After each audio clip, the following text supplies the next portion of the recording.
Pat Cummins has conceded he's unlikely to be fit for the first Ashes test and gave no assurances he'll feature in this series at all as he recovers from his back injury. The Australian captain revealing he's still weeks away from bowling, time running out until Perth. He's a clear favourite of the cricket public. Pat Cummins couldn't disappoint his supporters today. Back's feeling pretty good.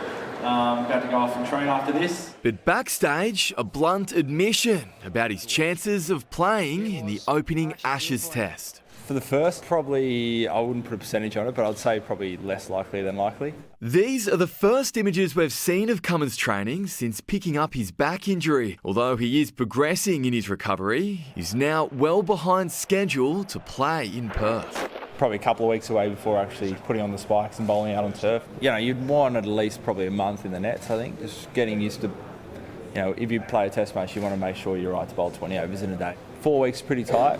The skipper was asked whether he's concerned he won't play in the series at all. It's really too early to kind of make some big decisions. Reality setting in that he'll be watching the start from the stands. Yeah, some days I'm kind of, annoyed because it's the Ashes and it's a big summer. And then other days I'm kind of realistic. I've had the last 7 or 8 years almost uninterrupted. And maybe it's my turn. But I know myself that if I get it right, do it properly, when I come back, I shouldn't have to worry about it at all. The other selection question at the top of the batting order. Marnus Labuschagne, the leading opening option, with 3 centuries in his last 4 starts. You probably got to go back to that. Does he open? I wouldn't like to see him open. I like him shuffle back down to 3. Selectors still to find their permanent replacement for David Warner. He remains a fan of Sam Constas. I like them to try and probably stick with, with Sam and give him a crack. Sam Jordan, 9 News. Australia's women's captain, Alyssa Healy, has anchored a record-breaking chase at the ODI World Cup, beating India by 3 wickets. Her incredible knock of 142 seeing the Aussies reach their target of 331 with an over to spare.